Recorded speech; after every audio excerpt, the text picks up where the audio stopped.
नमस्कार दोस्तों, मेरा नाम है सौरभ। अगर आप प्लान कर रहे हैं नया रेफ्रिजरेटर लेने के लिए तो ये वीडियो जो है हो सकती है आपके लिए खास। तो वीडियो ज़रूर देखिए। इस वीडियो में बताऊंगा कि एक नया रेफ्रिजरेटर लेने से पहले किन चीज़ों का जो है आपको ध्यान रखना चाहिए। तो अगर आपने अभी तक टेक मिनियस को सब्सक्राइब नहीं किया तो सब्सक्राइब जरूर कर लीजिए। तो चलिए बढ़ते हैं आज के टॉपिक की तरफ। इंडियन मार्केट में आज जो है वो फ्रिज के लिए बहुत सारे ब्रांड जो है वो अवेलेबल है। For example Samsung, LG, Godrej, Electrolux, Haier, ये बहुत सारे ब्रांड जो है वो आज मार्केट में अवेलेबल है। तो यहाँ पे ब्रांड के हिसाब से अगर चूज़ करना चाहते हैं आप, तो मैं सजेस्ट करूँगा कि आपका ट्रस्ट कौन से ब्रांड पे है। अगर आप कोई फ्रिज ऑलरेडी यूज़ करते हैं या नया लेना चाहते हैं, अगर आप ऑलरेडी यूज़ करते हैं तो आपका किसी ब्रांड पे अगर ट्रस्ट है या फिर उस ब्रांड की अगर आफ्टर सेल सर्विस जो है वो आपने चेक की है और आपको अगर वो पसंद है तो वही ब्रांड का आप जो है वो फ्रिज लेना चाहिए। या फिर अगर आप नया लेना चाहते हैं तो आपके एरिया में कौन सा ऐसा ब्रांड है जो आफ्टर सेल सर्विस जो है वो फास्ट प्रोवाइड करता है, तो इस हिसाब से जो है आप ब्रांड चूज़ कर सकते हैं।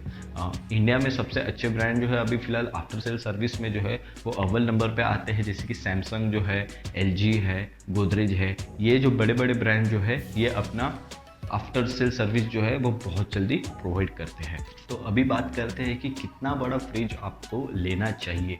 तो ये बात डिसाइड होती है कि आपके घर पे फैमिली मेंबर कितने हैं। 1 से 2 फैमिली मेंबर है तो आपको 100 से लेकर 150 लीटर वाला फ्रिज जो है सफिशिएंट होगा।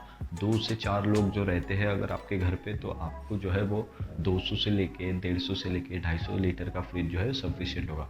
5-6 अगर लोग रहते हैं तो 300 लीटर जो है सफिशिएंट हो जाएगा। या फिर उससे ज़्यादा लोग रहते हैं तो 400 लीटर 500 लीटर का फ्रिज जो है आपको सफिशिएंट होगा। दूसरी बात इसमें आते हैं कि आपके घर में, आपके किचन में जहाँ पे आप फ्रिज रखेंगे वहाँ पे इनफ स्पेस है क्या।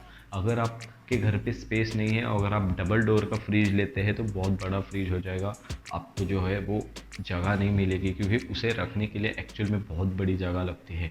तो आपको इस बात का भी ध्यान रखना है फ्रिज लेने से पहले कि आपके घर में आप फ्रिज को कहाँ रखेंगे और कितना बड़ा फ्रिज जो है आपको चाहिए। तो ये भी चीज़ जो है वो आपको ध्यान रखनी पड़ेगी। आप जगह जो है वो गिन सकते हैं। फ्रिज की जो विड्थ है उस हिसाब से जो है आपके घर में आप जगह गिनिए, उसमें जो है 1 से 2 इंच जो है वो छोड़ दीजिए, क्योंकि एयर सर्कुलेशन के लिए फ्रिज को है थोड़ी और जगह लगती है। तो इस हिसाब से आपको जो है स्पेस भी कंज्यूम नहीं होगी और फ्रिज के लिए आप जो है ठीक तरीके से जगह भी सिलेक्ट कर पाएंगे। तो चलिए बढ़ते हैं पॉइंट नंबर 3 की तरफ। तो पॉइंट नंबर 3 में ये है कि कैसा फ्रिज आपने लेना चाहिए। तो बेसिकली फ्रिज में है वो 2 टाइप आते हैं, एक डायरेक्ट कूल आता है और एक फ्रोस्टरी आता है। डायरेक्ट कूल का मतलब जो है इसमें आपको मैन्युअली फ्रिज को डिफ्रोस्ट करना पड़ता है। डिफ्रोस्ट जो है वो हफ्ते में या फिर 2 हफ्ते में एक बार अगर करते हैं तो भी सफिशिएंट है, या फिर हफ्ते में एक बार अगर किए तो भी सफिशिएंट है। इसमें जो है आपको मैन्युअली करना पड़ता है और इसमें जो है पावर कंजम्पशन जो है वो आपका थोड़ा लो होता है।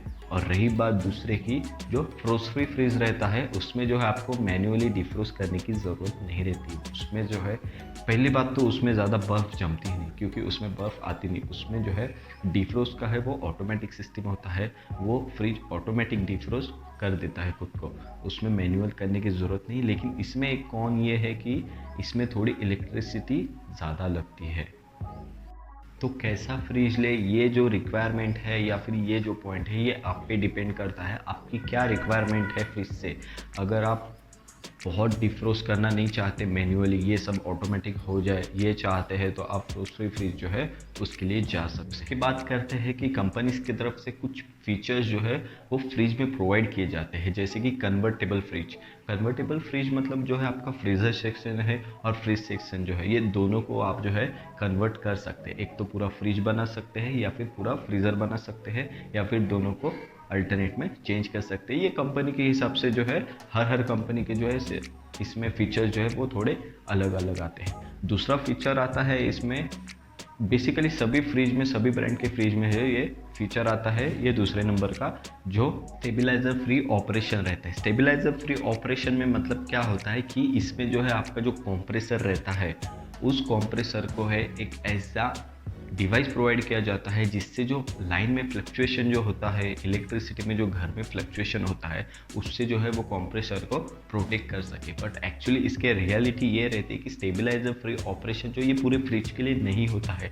फ्रिज में बाकी बहुत सारे कंपोनेंट जो होते हैं उसको स्टेबलाइजर का जो है सपोर्ट नहीं रहता है। सिर्फ स्टेबलाइजर का सपोर्ट जो है वो सिर्फ कंप्रेसर को रहता है। तो मैं मेरी खुद की तरफ से जो है आपको एक रिकमेंड करूँगा कि नया फ्रिज लेते हैं और आप बहुत रूरल एरिया में रहते हैं तो मैं आपको सजेस्ट करूंगा कि उसके साथ जो है एक स्टेबलाइज़र ज़रूर लें। इससे जो है आपके फ्रिज की जो है लाइफ बढ़ सकती है। अर्बन एरिया में जो लोग रहते हैं उन्हें जो है वो ज़्यादातर जो है इलेक्ट्रिसिटी की प्रॉब्लम जो है वो फेस नहीं करनी पड़ती है, लेकिन तभी भी जो है वो इलेक्ट्रिसिटी में फ्लक्चुएशन जो है वो होता रहता है। तो मैं उनको भी रिकमेंड करूँगा कि कोई भी नया फ्रिज ले रहे हैं या फिर आपके पास ऑलरेडी कोई फ्रिज है तो उस पर जो है आप स्टेबलाइज़र जो है वो लगा लीजिए, क्योंकि इलेक्ट्रॉनिक कोई भी चीज़ है उसमें जो है स्टेबलाइज़र रहना इम्पोर्टेंट है। क्योंकि क्या होता है, अभी जो नए फ्रिज जो आ रहे हैं उसमें बहुत सारे कंपोनेंट जो है वो अलग अलग नहीं आते हैं। वो जो है वो सारे कंपोनेंट एक पीसीबी में जो है उन्होंने कंबाइन किए हैं। तो अगर आपके घर पे फ्लक्चुएशन होता है और फ्लक्चुएशन जो है वो डायरेक्ट जो है प्रेशर वो पीसीबी पे आ सकता है। तो मेरा मानना यही है कि अगर आप स्टेबलाइज़र यूज़ करते हैं तो वो पीसीबी को जो है वो प्रॉब्लम नहीं हो सकता है। तो ये सब थी मेरी तरफ से कुछ गाइडलाइन, आपको फ्रिज लेने से पहले क्या क्या चीज़ें करनी चाहिए। तो चलिए दोस्तों, that's a wrap on this video. मिलते हैं नेक्स्ट वीडियो में। अगर आपने अभी तक टेक मीनियाज़ को सब्सक्राइब नहीं किया तो सब्सक्राइब ज़रूर कर लीजिए। अगर आपको वीडियो पसंद आया तो वीडियो को लाइक कीजिए और शेयर कीजिए। मिलते हैं ऐसे ही टॉपिक के साथ।